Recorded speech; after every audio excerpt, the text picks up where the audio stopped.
राधे। अध्याय 3 को अब आगे बढ़ाते हैं। संपूर्ण पापों की जड़ कामना होती है। एक कामना पूरी करो दूसरी आ जाती है, दूसरी कामना पूरी करो तीसरी आ जाती है।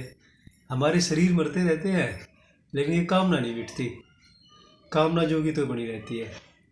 हम कामना को मारने की कोशिश करते हैं। हमें कामना को मारना नहीं चाहिए। हमें कामनाओं के रूप को बदल देना चाहिए। जैसे नदी में पानी बह रहा है, वो यूजलेस है, लेकिन यदि हम उसे खेतों की तरफ मोड़ दें तो सिंचाई में काम आ जाता है। ऐसे ही हम कामनाओं के रूप को बदल दें।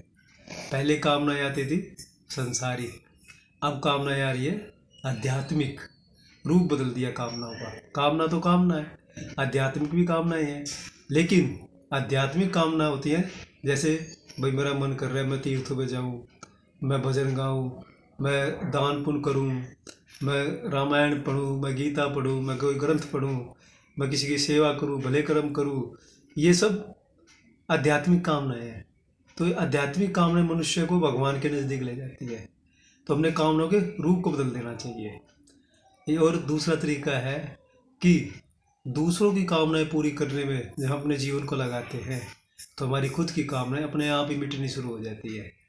ये भी एक तरीका कामनाओं को मिटाने का है। तो मनुष्य जो है, हमारे जो जीवन है उसमें हमारे जीवन में 4 अवस्थाएं होती हैं। जैसे कई बार हमारे साथ क्या होता है, हमारे अंदर ना तो कोई कामना होती ना कोई कर्म होता। दूसरी अवस्था आती है हमारे अंदर कि कामनाएं आने लग गई हैं और हम कर्म नहीं कर रहे।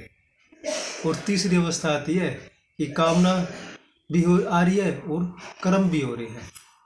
लेकिन चौथी अवस्था आती है कि हमारे अंदर कोई कामना तो रहती नहीं लेकिन हम कर्म हो रहे हैं, कर्म कर रहे हैं। तो यदि हम चौथी अवस्था में आ जाएं तो हम संसार में जीते जी मुक्त हो जाते हैं कि कामना तो कोई रही नहीं लेकिन कर्म कर रहे हैं।